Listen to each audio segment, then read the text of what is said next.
Welcome back to our Cape Town Creative Week coverage. In step with the global trend of hosting a portfolio day, young advertising industry hopefuls had the opportunity to exhibit their designs at the Cape Town City Hall. It's where industry heavyweights could go and have a chat and obviously scout for new talent. Organising an event like the Loerie Awards is no easy feat, we can tell you.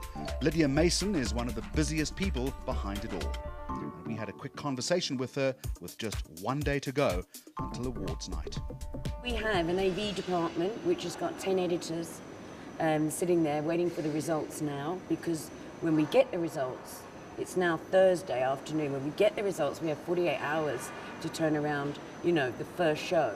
We then write the voiceover scripts, we go into audio recordings, we build the show on a machine called the Wings. And I have a department at the City Hall running registration. Then there's a producer managing the seminar. Then I have a team down here at the CTICC. We're setting up now. We moved in today to set up for the show.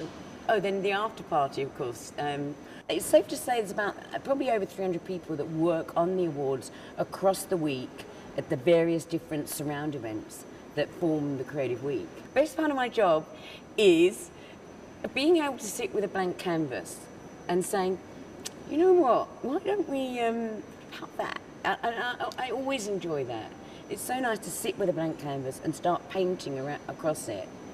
The worst part is the burden of responsibility. It's wanting everything to go so perfectly, wanting it to go so well, and that takes really good planning, really good execution, and also a certain amount of luck, because you can put everything in place in the world and things happen. Luckily though, it's not all work and no play at Creative Week.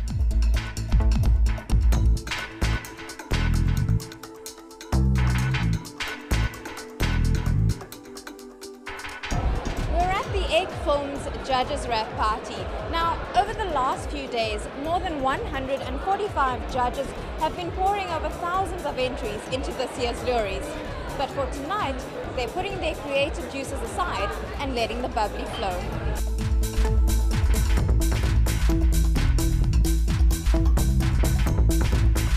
The exclusive event was held at Truth Coffee, and we took the opportunity to corner some of the judges to get their thoughts on the trends and caliber of this year's entries, without of course giving away too much. I think what the difference this year was there was not as many great pieces as there normally was. So we definitely saw a little bit of a dip in terms of certain categories. There's no excuse, because people always go on about the economy being down, and that's why, people are struggling to do better work. In fact, you should be doing better work when clients want you to give value for money. So that shouldn't be an excuse at all. I just think so. It's just been one of those years where we just had a bad year, But I do think so. It's not a kind of reflection of a long-term thing. And I do think so. We've got amazing talent in South Africa, and I do believe we'll spring back. Everyone always talks about, what's the trend? Is there a South African style of design, whatever? Again, I think the audiences are becoming far more kind of astute as to what they like. Okay, so the trend is people want to see more sincere, kind of honest, kind of work that they actually kind of is relevant to them. So the idea is, from a trend point of view, the work has got to be simpler, more smarter, and people need to get it. Lots of technology. But I would encourage everyone to keep steady on an idea, and we saw the best work coming across in social categories, in mobile categories, and then some in the mixed digital media category. I do think that brands are starting to get digital. We've seen probably a lot more of that in the States because the internet's been around in public for 22 years there, so brands have shifted faster. But what we're seeing right now is brands really trying to use digital. I would say brands are having probably the hardest time with social because they think of social as not something that's a return on their investment. And I would say that that's starting to change. In the States, we're definitely seeing return on them supporting the social space.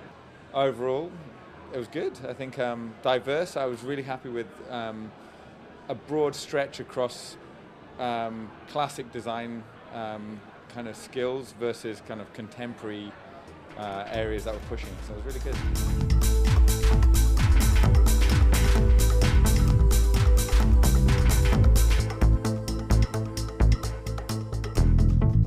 And after all the judging and partying and general shenanigans, finally the big night arrives.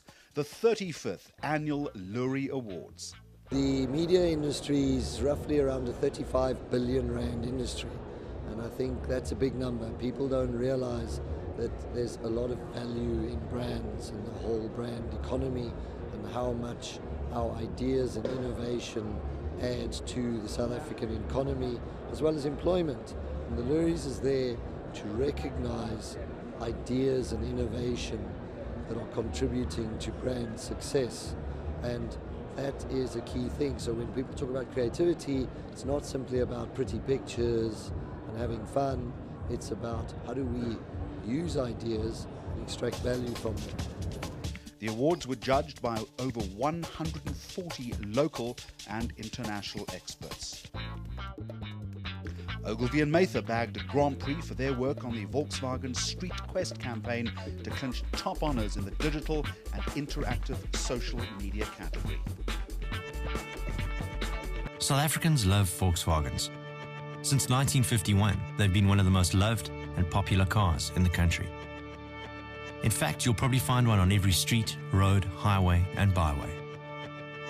But how could we actually show people that thanks to German engineering, many of these cars are still on our roads today? Luckily for us, someone had gone to the trouble of photographing just about every single Volkswagen on the streets of South Africa. Google Street View. All the Volkswagens were there. The new ones, the old ones, the crazy ones. The hard part was finding them all. So we launched an online game using Google Street View technology and combined it with the sociability of Facebook. We called it Volkswagen Street Quest.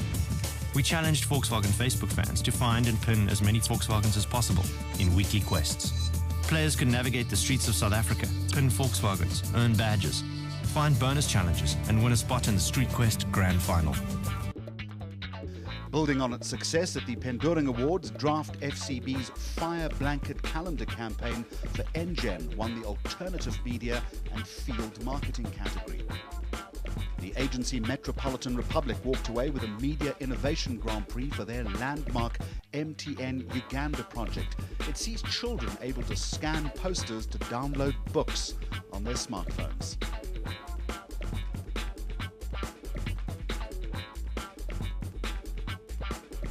And in the radio category, Fox P2's quirky Frank.net campaign coming out tops.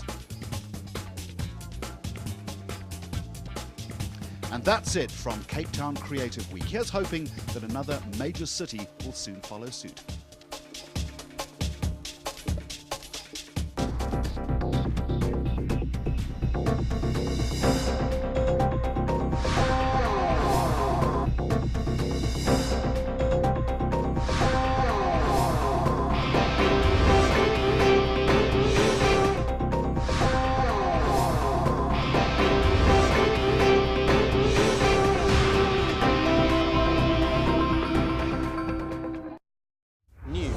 That moves. ENCA.com.